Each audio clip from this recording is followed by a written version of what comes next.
Overcoming myths and objections. Energy is not a significant factor in our success.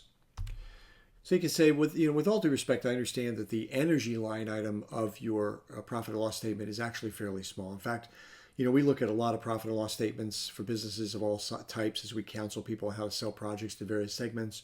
And the most commonly seen percentage I've seen on an income statement for utilities is 6%.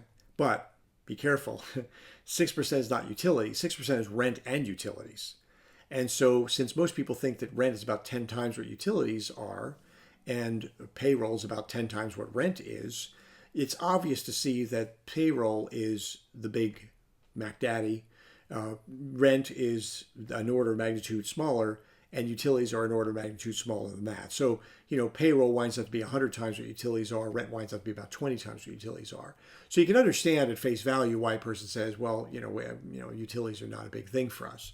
But then you have to ask yourself, what's energy's impact on your bottom line in other ways, the non-utility benefits? So for most of our clients, the energy line item is a small fraction of their profit and loss statement.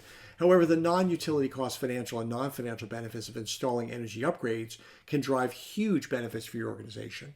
And I think the more you get familiar with the segment-specific benefits and the more you're able to connect the dots between what you can do in an energy project. I'm not just talking about energy efficiency. This could be a smart energy technology, like changing from gas to electric in your cooking process, or putting a Wi-Fi enabled electric fryer in, where now you're going to be using electricity when before you didn't use electricity, but now the thing is Wi-Fi enabled, and it actually communicates how many portions were cooked at what temperature and for how long back to headquarters, which helps you with food quality, portion control, theft avoidance, and that sort of thing. So you've got lots of other things that energy touches, but I guess the main thing you got to telegraph to your prospect is when you say, I think you should focus on energy, it's not because I think I'm going to lower your utility bill, because you and I both know that your utility bill is a fairly insignificant driver when it comes to your overall profitability.